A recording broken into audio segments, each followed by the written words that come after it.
Olá pessoal, tudo bem? Sejam bem-vindos de volta aqui no nosso curso de Java. Estamos trabalhando com comportamento de memória, arrays e listas, e hoje a gente vai conhecer um pouco sobre listas. Eu dividi em duas partes. Na primeira parte, a gente vai conhecer a parte teórica. Temos aqui um checklist de conceito de lista, o tipo list, a gente vai saber aqui como declarar uma lista, fazer a instanciação de um list, de um objeto do tipo list. Vamos fazer demonstração, temos aqui referência também. Se você digitar isso aqui, você vai saber mais detalhes sobre como trabalhar com lista. Temos aqui assuntos pendentes. Para a gente poder trabalhar com lista, a gente vai usar aqui interfaces, generics e lambda, que são assuntos que a gente vai aprender mais adiante lá no curso. Mas não tem como a gente trabalhar com listas sem a gente abordar esses assuntos aqui. Então a gente vai fazer o básico disso aqui para a gente poder entender como funciona a lista. Para a gente poder entender melhor como funciona a lista, a gente vai comparar a lista com um vetor. Como a gente já estudou vetores, então fica mais fácil a gente fazer essa comparação. Lista é uma estrutura de dados homogênea, dados do mesmo tipo. Ou seja, temos aqui a lista e sabemos aqui que todos os dados são do tipo double. Então a lista ela recebe dados do mesmo tipo, igual ao vetor. Ordenada, elementos acessados por meio de suas posições. Temos aqui as posições 0, 1, 2.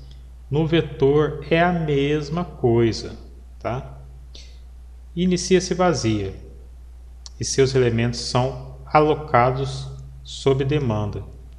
Isso aqui já é diferente do vetor. O vetor, a gente declara o vetor já com o tamanho fixo dele, já com as posições 10, 15, 20 posições. Aqui não. A lista inicia-se vazia e a gente vai acrescentando ou retirando as informações dela conforme a nossa necessidade. Cada elemento ocupa um nó ou nodo da lista.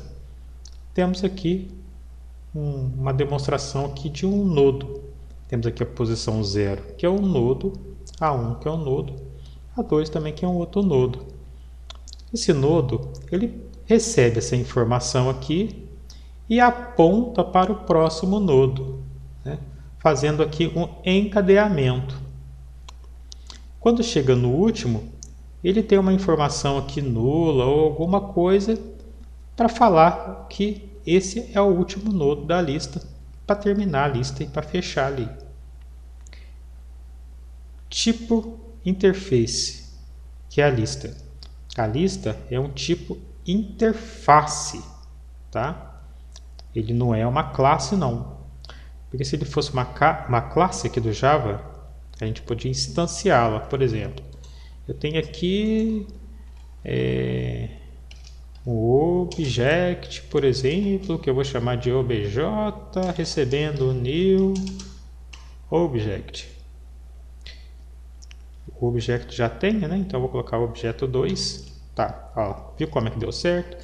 Mas se eu pegar e fazer assim, list do Java útil, coloquei um izinho ali e chamei de lista recebendo o new list.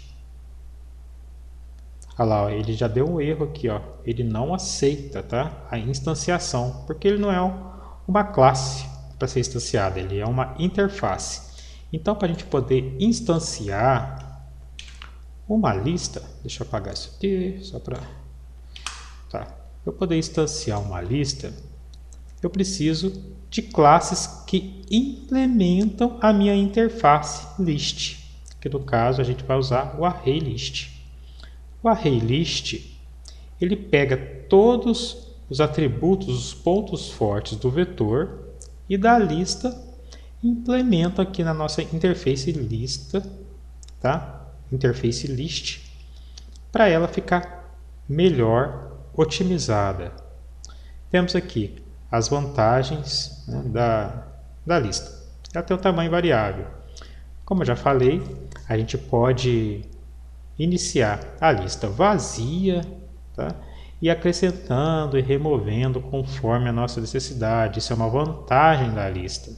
Já no vetor, não. No vetor a gente precisa declarar tudo o que a gente precisa primeiro para poder rodar esse vetor. Facilidade para se realizar inserções e deleções. Então, se eu tenho aqui uma lista, eu posso remover aqui a posição 1, a posição 0, posso acrescentar a 3, 4, 5. Se a gente poder observar bem, as vantagens da lista são os pontos fracos do vetor. O vetor ele não tem tamanho variável, a gente não pode realizar inserções e deleções. Então, é muito mais flexível trabalhar com listas do que trabalhar com vetores. Só que a gente tem aqui algumas desvantagens, que é o acesso sequencial aos elementos. Se eu tiver aqui uma lista que tem ali 500 mil registros, e eu quiser o 412 mil, por exemplo, ele vai ter que percorrer todos até chegar nessa posição. Mas existem recursos como o array list, que ele pega todos os pontos fortes do array, né, de vetores e de listas e implementa dentro da interface list para otimizar os resultados, para a gente poder chegar num resultado mais rápido ali dentro da nossa lista, tá? Então, acesso sequencial aos elementos é uma desvantagem, mas tem até um asterisco aqui, porque quando a gente coloca um array list, por exemplo, a gente tem um resultado mais otimizado e rápido.